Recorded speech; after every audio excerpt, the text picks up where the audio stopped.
Micaela Blei.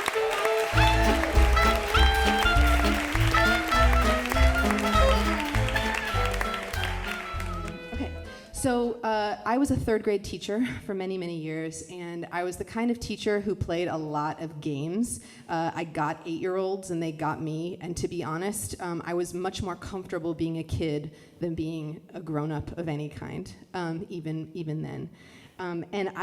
Everything was always a game. And there was one kid this one year who just was not having my games. His name was Edward. He was very tiny, and he had long blonde hair, and he always talked like he was making a very angry announcement. And he thought he was smarter. He was brilliant, first of all, legitimately brilliant, but thought he was smarter than all the teachers. And to be fair, he was probably smarter than some of the teachers. He once got kicked out of music class, and the music teacher came to me later and wouldn't say what he had done, but just came and said, "Edward said some very hurtful things." And he was also, though, brilliant at being really mean to other kids. Like every couple of weeks, he came up to this kid, Joshua, and sat down next to him and said, "How does it feel knowing you're the stupidest one in class?" I know. And to make matters worse, he did not find me charming, like at all. He wouldn't play my geography games. He would sort of do his worksheets as fast as he could and then just go back to his own book. He acted a little bit like he was a grown-up who couldn't be bothered with third grade things, you know?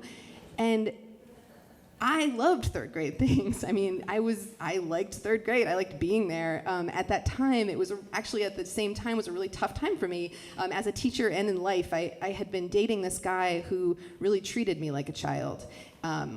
Sort of wanted to take care of it all, and I broke up with him. I wanted to grow up, and then 3 months later, I missed having him take care of me and making dinners for me, and so I started seeing him again. I was not growing up. So Edward made these incredible spaceships. And it was like the thing he did. He always made these beautiful, beautiful spaceships. And, all the sort of Lego kids would all play Lego together and sort of next to each other, but not really talk. And I would compliment his spaceships, and he would not.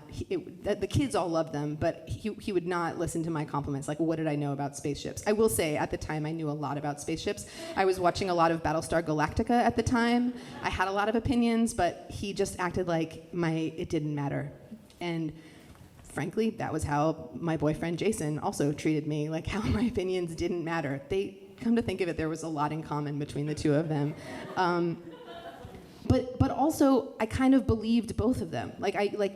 I was frivolous. I felt frivolous. I had this sneaking suspicion that I was really good at the fun and games, but I didn't really do the grown-up stuff that mattered, right? So in December of this same year, we're doing timelines in history. And I say, pick an event in history, and you're going to illustrate it. We're going to put it on the timeline all together. And so everyone's doing their things. World War II, toilets, obviously, invention of. And Edward says, "I want to do the invention of electricity." Oh, sorry. He says, "I want to do the invention of electricity." And I say, "Okay, great. Do you mean Tesla or Edison?" And he says, "What?" And I say, "Well, the war of the currents, like Tesla and Edison both inventing electricity at the same time. Like, which one do you want to do?" And he goes, I'm not sure." And there's all this stuff going on in his face. Like, you can tell he wants so much to know more about what I'm saying, but he doesn't want to admit that he doesn't already know about it. And I see an opening. So I say very casually, "Well, cool, we can do a little more research about it, and you can make your decision." So we do some more research. He chooses Tesla. And it was like I passed a test. He started bringing me nonfiction books that he thought I might like and telling me about his weekend on Mondays and this kind of thing, right? And then a few weeks after that, there was this scandal that happened in the whole elementary school, which was the jewel Legos in the second grade, the very valuable Legos that there's not a lot of, started going missing. And the second graders came to me and said, "We think it's your third grade." And I was like, it couldn't be. Because also I just didn't want to get involved in that kind of a thing. And we came to the third graders, and the third graders were like, "Have you tried the fourth grade? Those kids think they're so tough." And so we go to the fourth grade, and the fourth grade's like, "It's not us." And then privately they say to me, "Are you sure you believe the second grade? Because those kids think they're so cute." And there's this sort of culture of fear happening all over, right? And this goes on for a couple of weeks, and then finally I reach into Edward's cubby. He always did his math homework and then just didn't hand it in, so I sort of got in the habit of like reaching into his cubby, getting his homework. I reach into his cubby, and my hands close around a spaceship, and I take it out, and it is, first of all, it is beautiful. It is jewel encrusted. This thing is covered with stolen Legos. So I sit him down, and I sort of show him that I found this ship. And he sort of takes it, and he's not looking at me, and he's sort of playing with it, and he goes, "I do not have to take apart this ship." And I see, as soon as he says it, I'm like, this is his thing. This is the thing he does with kids, and I can't really take it away from him. And I also remember that he only does deals. He only behaves if you make deals with him. So I'm like thinking about what kind of a deal I could make. So I say, "Edward, first of all, this is a great ship. But you have to let it go. But I'm going to make a deal with you." And he doesn't look at me sort of like this. And I say, I'm not going to get you in trouble. I'm not even going to tell other teachers about this. I'm going to help you put these jewels back. And he sort of looks at me. And I say, "But in return, you have to sometimes play my geography games. You have to be nice to people sometimes. And you have to be part of class." And he sort of nods. And just like that, I am an accomplice to a third grade crime. And I hold up my end of the bargain. I sneak them a little at a time back into the second grade, because also I don't want to admit that I was wrong to the second graders, because they are kind of intense. So I sneak them back. And the next time we play Geography Jeopardy, he starts to sort of like fold his arms, and I give him a look, and he sort of joins his team and plays Geography Jeopardy, which he is obviously great at, and that's awesome. And then another day, there's this little kid, Robert, who also builds with Lego, and he comes over to Robert and says, "I like your ship." And they start building the same spaceship together, which is really great. They start hanging out together. They were perfect together. They were both very tiny and talked too loud and loved engineering, and they would just sort of like walk around talking about currents and things. And then he comes up to Joshua, who was drawing Texas, because Joshua drew Texas every morning, and he says to Joshua, "Good job, Joshua." And Joshua says, "Thanks," and he says, "You're welcome," and goes back to read his book. And while all of this is happening, I will tell you, outside of school, I finally did break up with Jason, with that guy. And I am watching Edward not have a total transformation, but like have his moments, and I'm feeling like, okay, I can do this too. And then Edward finally, towards the end of school, brings in this book for me, and it's called Hard Gold.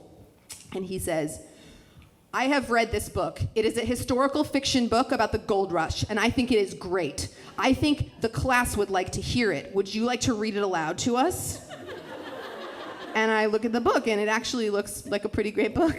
And I did, and I read it, and it was amazing. I mean, the class loved it. It had like a railroad conspiracy and a bank robbery, and kids saved the day. And every day, Edward would come up to my desk after class and sort of pet the cover of the book and just go, "Do you think the children are excited to see what happens next in Hard Gold?"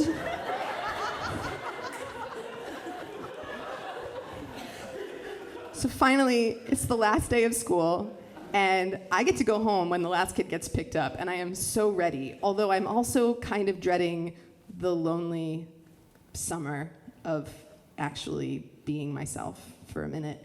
But I'm so ready for these kids to go. And Edward's dad comes, and Edward's the last one, and Edward's dad comes, and Edward's nowhere to be found. And I look everywhere. I know all his hiding places. I'm looking, and I finally have to go to the principal's office to tell her that I somehow lost Edward. And I get into the principal's office, and he's under the desk in her office, sort of curled up. And I lean down, and I'm like, "Hey," and he goes, "I do not have to leave third grade." Which, I forgot how hard that can be. And if I'm honest, at that moment, I'm not sure I'm ready to be an adult. So I climb under there with him. I curl up too. and we sit there for a minute. And you know, teachers say they change so much when they leave, but that's not the whole thing, right? It's not that kids grow up and we stay exactly the same. We change too. We're always changing. We're not going to be the same right now as we will be in a week or a month or a year or 5 years. And so that means that we're never going to know each other in exactly this way again. And that's just true. And so we stay under the desk for a little while longer, curled up, and we talk about what 4th grade is going to be like, because it's nice to stay in 3rd grade for another minute before we both go out and get older. Thank you.